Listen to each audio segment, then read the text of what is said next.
Yeah, welcome. So we are discussing the various CPU scheduling algorithms. In the last class, we have discussed the priority scheduling algorithm. Today we'll be moving on to the next CPU scheduling algorithm, which is called as round robin scheduling algorithm. So basically this algorithm, how it works in the sense, it assumes that the ready queue as a circular queue. It considers the ready queue as a circular queue. So So that is a ready queue is considered as a circular queue, but still it has a beginning and a end. Maybe you may say this as the start of the queue. If this is the start, then this point will be the end of the queue. And and the round robin scheduling algorithm, what it does in the sense, so the ready queue contains like this. Okay, it can hold certain number of processes or jobs. Okay, so and it is a circular queue. So the algorithm, the scheduler, what it does in the sense, it will pick up the uh, job which is at the starting end of the queue.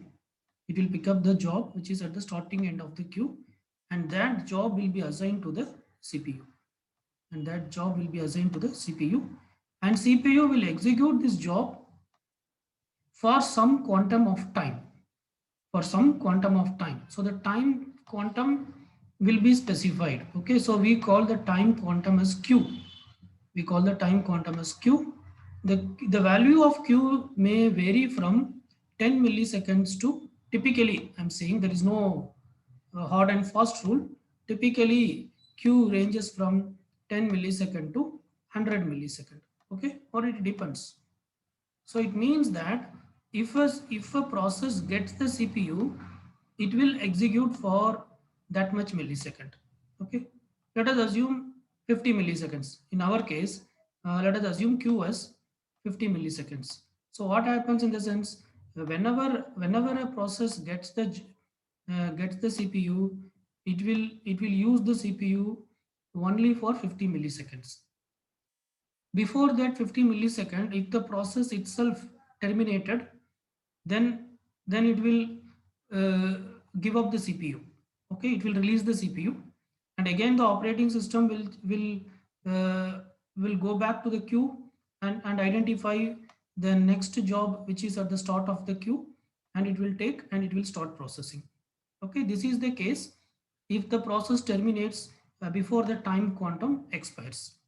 Okay, but assume that a process is not terminated until this 50 milliseconds of time. So it is still using the CPU, but the time quantum 50 millisecond is over. Once this 50 milliseconds time quantum is over, a timer interrupt will be triggered. A timer interrupt will be triggered, that stating that the time quantum for this process is already completed. So 50 milliseconds is over. So immediately once that 50 milliseconds over, the operating system will take up this process, and it will keep it in the end of the queue, and it will keep it in the end of the ready queue. So this is the ready queue. We are assuming we are considering it as a circular queue. Okay, so this is how this algorithm works. That is, every process will get an equal amount of time quantum to use the CPU. Before the time quantum expires, if the process completes, uh, then obviously it will release the CPU, and it will go out of the system. If the time quantum does not expire by that time, then a timer interrupt will be triggered, and the operating system will preempt that particular job. The operating system will preempt that particular process, and it will move back to the end of the, or the tail part of the ready queue. So like this, the the scheduler continues until all process completes its job. Okay, so basically here every process will get an equal amount of CPU time, and that time we call it as time quantum. Okay, Every process will get an equal amount of CPU time, and that is called as time quantum. And typically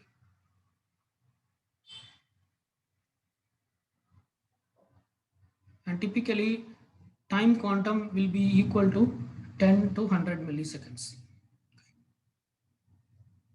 If there are n process in the ready queue, assume there are n process in the ready queue, and and the time quantum is q, and the time quantum is q, then each process will get 1 by n of the CPU time. Then each process will get 1 by n of the CPU time, and no process will be required to wait no more than n minus q time units. Okay, so these are some of the uh, characteristics of round robin scheduling algorithm.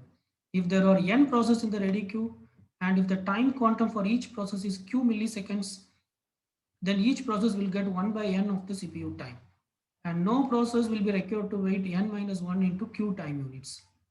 Okay, let us see this with the example. Assume n is equal to 5.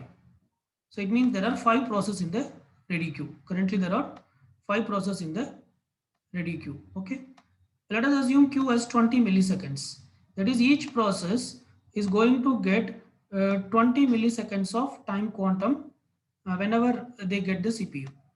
Each process will be getting 20 milliseconds whenever they get the CPU. That is the time quantum. Okay, they will be executing for 20 milliseconds. Okay, so now you can plug into this particular formula. So like what is the maximum time a process may have to wait for the next round of execution? So it is just n minus 1 into q. So in our case n is 5, so n minus 1 is 4. So 4 into 2 is 4 into 20 is 80 millisecond. So a process need not wait more than 80 milliseconds for getting the CPU during the for the next round. Okay, so it will be either after 80 millisecond, it is sure that it will get the CPU, or before 80 millisecond also it may get if some of the process completes in between. Okay, so basically this is what this particular thing says. And what are the limitations of round robin algorithm? The limitation is, if the value of q is very large, if the value of q is very large, then round robin algorithm will become a FIFO algorithm. That is first come first serve algorithm. FIFO is nothing but first come first serve. Both are same. Okay, you can call it as either first in first out or first come first serve algorithm. So if the value of q is so large, then the round robin algorithm will reduce to an FCFS scheduling algorithm. Okay, assume the value of q as 500 milliseconds. Okay, then what happens in the sense, if a process gets the CPU, then it is not going to release the CPU before 500 millisecond. So it means it is more or less equal to an FCFS scheduling algorithm. Okay, if the value of q is very small, if the time quantum is very small, say q is equal to 1 millisecond, 1 millisecond, then what happens in the sense, most of the time the CPU will spend in context switch, which will increase the overhead of the processor. Okay, so the overhead will become too high if the q value is very small. If the q value is 1 millisecond, then what will happen?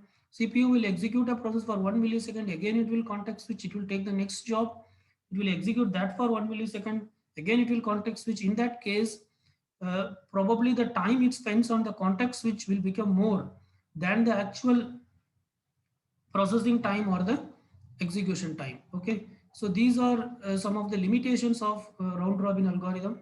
So we have to identify a good value of q so that the algorithm works in an optimal way. Okay, so now it is good to make some comparison. So if you see FCFS algorithm, FCFS is a non-preemptive scheduling algorithm. That is, if it gets the CPU, it won't leave until it terminates or get into wait state. I mean IO wait. But if you see the round robin algorithm is a round robin algorithm is a preemptive algorithm. Round robin algorithm is an The round robin algorithm is a preemptive scheduling algorithm. So whatever we are discussing in today's session, round robin algorithm, it is a preemptive scheduling algorithm. That is, FCFS works only in non-preemptive fashion, and round robin works only in preemptive fashion. Okay. So what you can say in the sense, round robin can be called as a preemptive version of FCFS. Round robin can be called as the preemptive version of FCFS. That is, FCFS also always takes the first job from the queue and it executes, follows the order. Okay. Round robin also follows the same order. But the only difference is FCFS is a non-preemptive algorithm and round robin is a preemptive scheduling algorithm. So we can define round robin algorithm in this way also. That is, and round robin algorithm is a preemptive version of FCFS scheduling algorithm. Whereas if you take the other two algorithms, shortest job first and priority scheduling algorithms, those two algorithms can work in both ways, in both modes. Either they can work in preemptive mode and also they can work in non-preemptive mode. Okay. So these are some of the things which you should know. Okay, fine. Now let us understand how the round robin algorithm works with an example. So let us assume there are three processes in the ready queue, P1, P2, P3 in this order. P1 at first, then P2 and then P3. And this is the CPU burst required by each of the process. P1 needs 24 milliseconds, P2 needs 3 milliseconds, and P3 needs 3 milliseconds. And the time quantum Q value is 4. That is, each process will execute for 4 milliseconds of time once they get the CPU. After the 4 millisecond is expired, then a timer interrupt will be triggered and the operating system will preempt that process and it will bring a new process. So this is the scenario. So considering this scenario, let us try to calculate the average waiting time and average turnaround time for this particular list of processes. Okay. So we are using round robin algorithm. So time is not given. So it means we have to assume that all process comes at time 0. All process arrived at time 0 and it arrived in this order. So first P1. So first P1 is in the ready queue. So the scheduler or the dispatcher will first pick the job P1 and P1 will be given to the processor and P1 will execute for Q quantum of time. Here the value of Q is 4. Okay. So in our case, the value of Q is 4 milliseconds. So P1 is going to execute for 4 milliseconds, 0 to 4 millisecond, it will execute. Okay. After that, operating system will preempt. So the remaining time left over for P1 is 20 milliseconds. It has to execute for 20 more milliseconds. Okay. Then the operating system preempts to the process P2. Now the control goes to P2 and P2 needs only 3 milliseconds, but it can use up to 4 milliseconds of quantum because the quantum time is 4 milliseconds. So after 3 millisecond, that is at 7th millisecond, process P2 will release the CPU. Process P2 will release the process CPU because it no more needs the CPU. Now again the operating system will check who is next in the ready queue. So the next process in the ready queue is P3. So P3 will be given one one quantum of time. That is one quantum here is equal to 4 milliseconds. So P3 will execute for is allowed to execute for next 4 millisecond, but it needs only 3 milliseconds. That is at 10th millisecond, P3, sorry, this is P3. At 10th millisecond, P3 will release the CPU. At 10th millisecond, P3 will release the CPU and again operating system will check in the ready queue which is in the ready queue, which process in the ready queue. So now P1 has P2 has completed, P3 is also completed. So these two processes already finished. So only P1 is in the ready queue which is waiting. So only P1 is in the ready queue. So P1, so now the operating system will assign P1 to the CPU. So P1 will execute for next 4 millisecond, that is up to 14th millisecond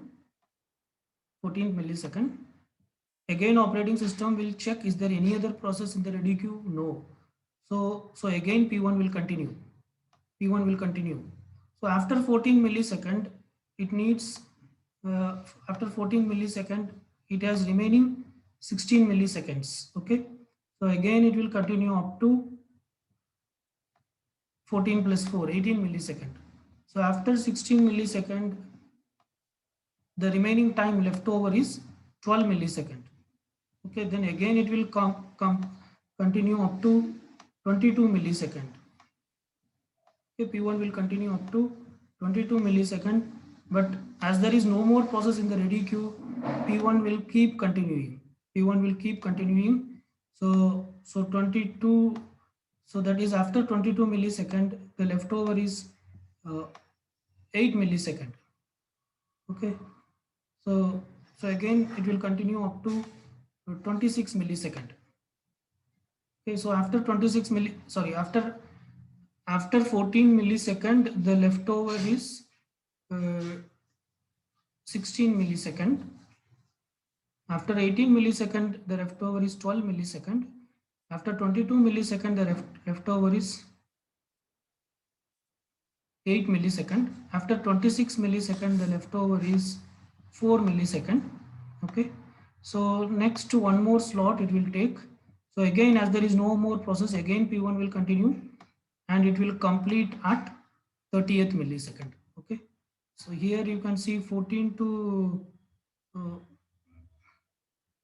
40. So it has continuously used the CPU from 10th millisecond to 30th millisecond, that is 20 millisecond, and here it has used for 4, which is 24 millisecond. Okay, so this is how the Gantt chart is going to look for this particular set of process using round robin scheduling algorithm with a Q value of 4. So this is the Gantt chart, and from this you can calculate the average waiting time and the average turnaround time. So the average waiting time is 5.67 millisecond and the average turnaround time in this case is 15.67 millisecond. So this is as usual how we calculate. So I guess you can calculate by yourself. Okay. So if you see the performance of round robin scheduling algorithm, it has a better performance. It has better performance, but obviously its turnaround time is less than SJF, because we know that SJF provides the minimum average waiting time and the minimum average turnaround time. So it is not the best algorithm, but it performs reasonably good. Okay. Now let us consider some features of this particular algorithm, round robin algorithm. So as we already discussed, the selecting appropriate value of Q, that is the time quantum, how much it should be, it is very crucial in round robin scheduling algorithm. So let us discuss that with an example. Assume the ready queue contains only one process. Assume the ready queue contains only one process and that process needs 10 milliseconds to execute. That process needs 10 milliseconds of CPU burst to execute. Now assume the value of Q. Let us assume different values of Q and see how it behaves. If the value of Q is 12, the quantum time unit, if it is one quantum unit is equal to 12 millisecond, that is if a process gets the CPU, it is going to use for 12 millisecond. Then in this case, what happens? If this process gets the CPU, then it will keep on using the CPU, and then it will keep on using the CPU for the entire duration of the particular time, and there is no context switch. There is zero context switch. Okay, there is no context switch at all. Consider the other case. So initially I said there is only one process, but that is not the case. It can have more than one process also. Okay, let us assume not as single process. Let the queue contain some process, but this is the first process. So now it is executing for this much time. Okay. Now let us assume the time quantum is reduced to 6 milliseconds. If the time quantum is reduced to 6 milliseconds, then what will happen? First, this particular process will execute for first 6 milliseconds. After that, there will be a context switch. Okay. And then again, after some times, it may get the CPU. and it may execute for the remaining 4 milliseconds, because each time interval contains 6 milliseconds. In the second case, it will complete by the once it by the end of the second part of the 4th millisecond, it will finish. If the time quantum is only 1 millisecond, that is after every 1 millisecond, the CPU is going to context switch. In this case, what happens? There will be, so here the number of, in the second case, the number of context switch is 1. In the third case, if the quantum value is reduced to 1, then first the CPU will execute this process for 1 millisecond, then there will be a context switch. After sometimes it may get, then again it will be using only for 1 millisecond, then there will be a context switch. Like that it will be doing. So entirely, totally it needs 10 milliseconds. So to complete a job of 10 millisecond time, there will be 9 context switches, okay, which is very high. And also it increases this process overhead, CPU overhead. So identifying the correct value for Q is a crucial thing when you are working with round